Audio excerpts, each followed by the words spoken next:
Coucou les amis, j'espère que vous allez bien, j'espère que vous passez un bon mois de septembre. Donc là, j'avais envie de papoter un petit peu, j'avais envie de vous transmettre certains messages en lien avec le post que j'ai mis hier donc sur ma chaîne YouTube. Euh, j'ai eu bon, un premier commentaire auquel j'ai répondu, puis celui-là m'a pas trop dérangé, mais c'est surtout le deuxième que j'ai eu aujourd'hui qui m'a permis de rebondir et qui m'a donné envie de vous faire voilà, une petite vidéo en lien. Donc, comme vous avez pu le comprendre, hein, mon cœur est au Maroc depuis plus d'un an que j'ai mis mes pieds sur le sol marocain. Bah oui, parce qu'avec un pied, c'est compliqué. J'en ai deux, j'ai la chance d'en avoir deux, donc j'ai mis les deux pieds sur le sol marocain. J'ai pas perdu mon humour.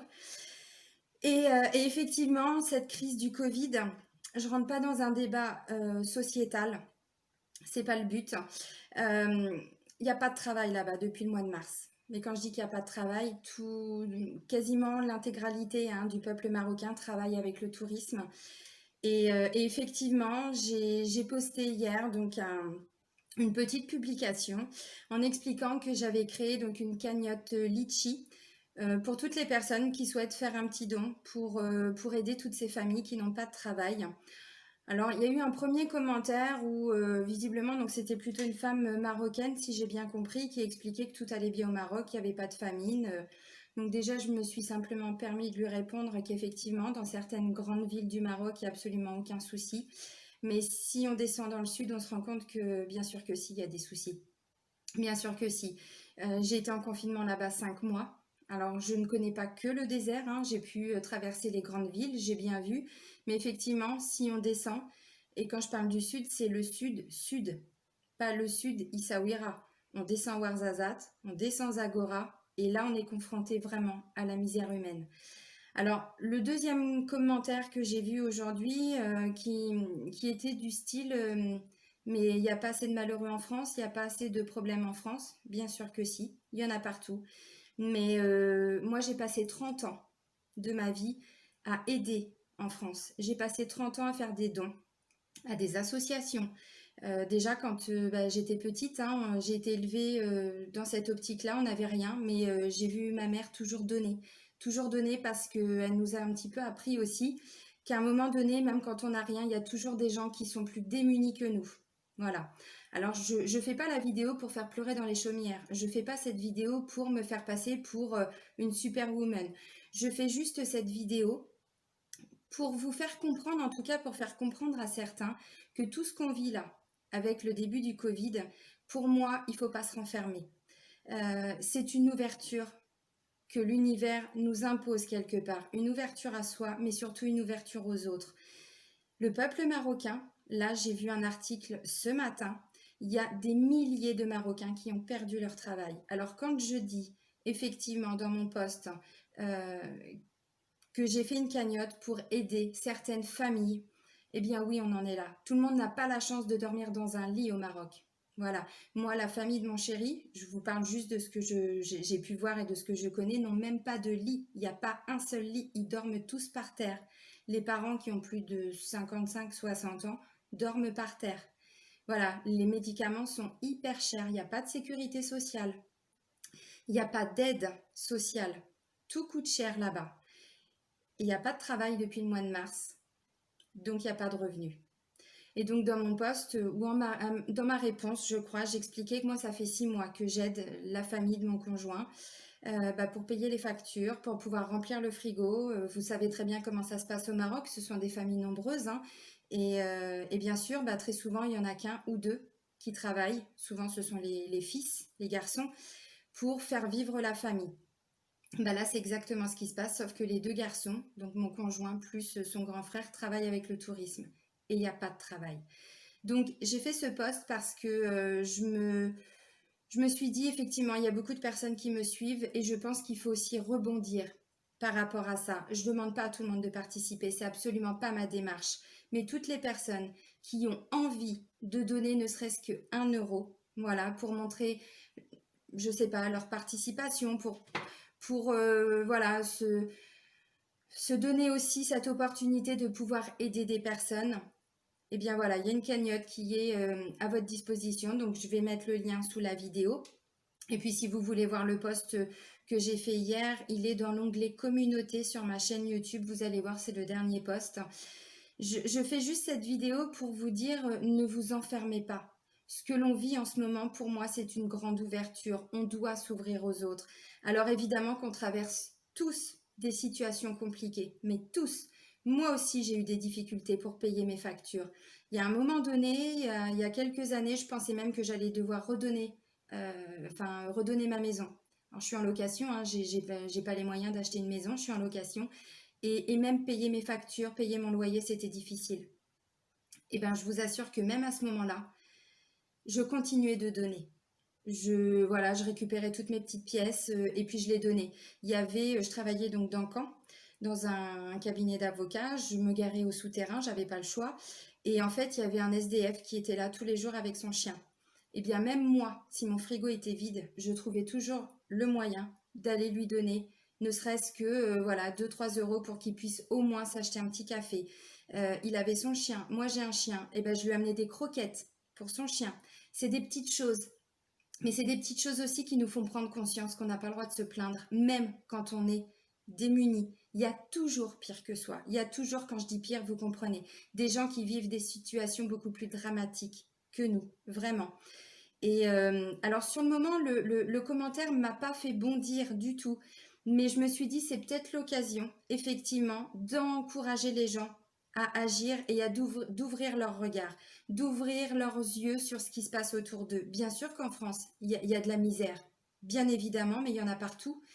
Et comme je lui ai répondu donc à cette femme, j'ai passé 30 ans à aider, à faire don de beaucoup de choses.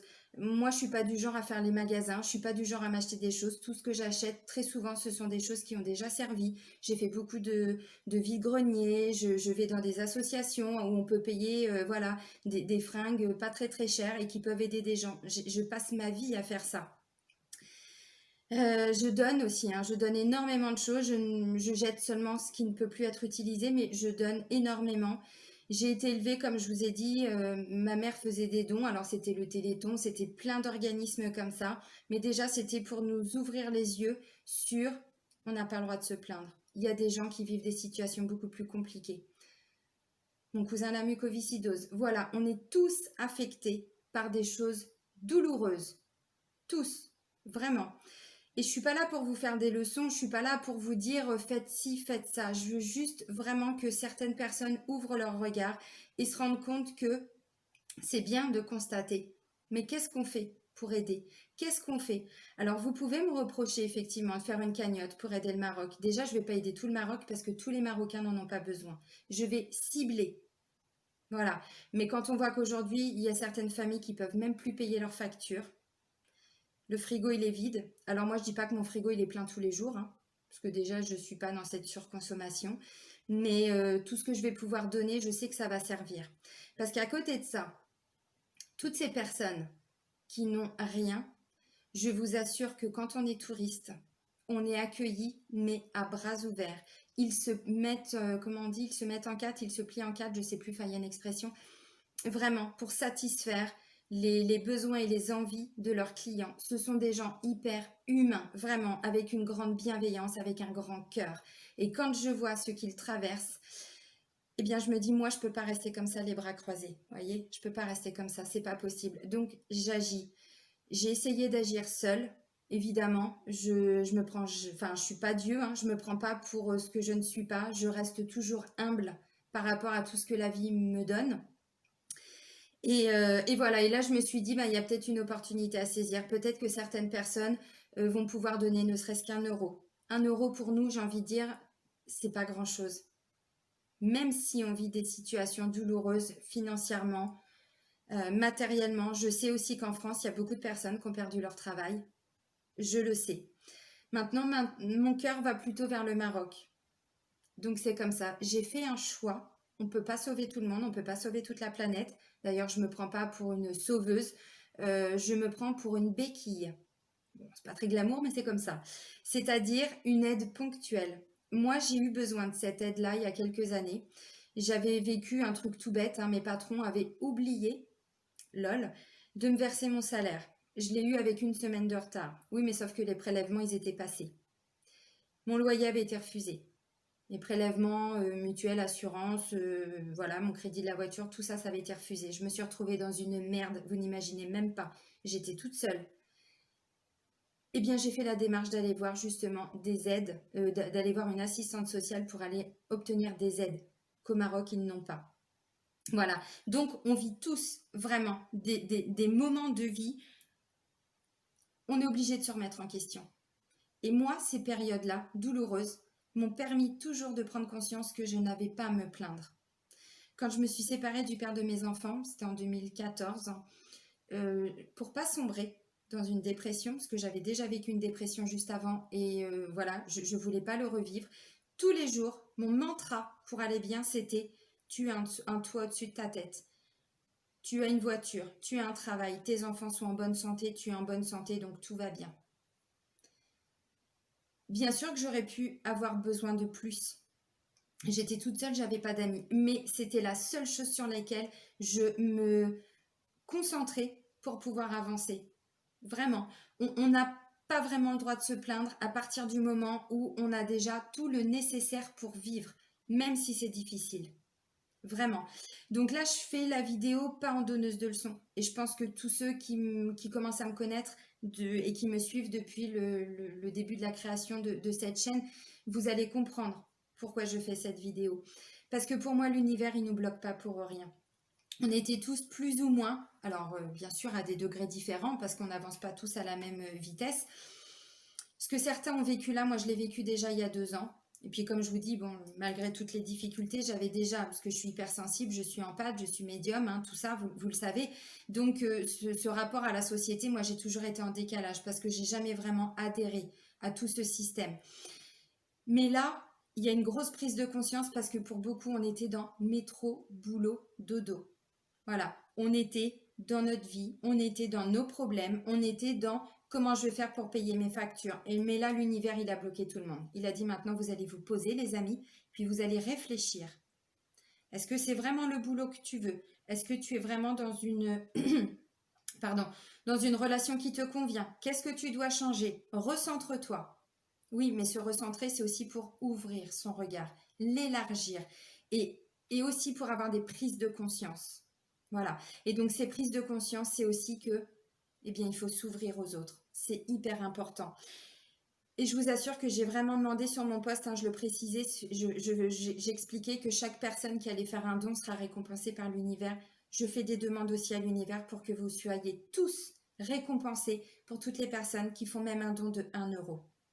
Donc voilà, je vous expliquais moi tout de suite, même quand j'avais rien, bah voilà, j'allais voir cette personne qui vivait dans le parking souterrain. Les personnes du parking l'autorisaient à rentrer parce que c'était en période d'hiver. Il y en a qui vivaient dehors. Lui, il avait encore cette chance d'être au chaud. Et bien moi, je lui donnais aussi cette opportunité de pouvoir se payer juste un petit café chaud le matin alors que je mangeais pas le midi parce que j'avais rien dans mon frigo.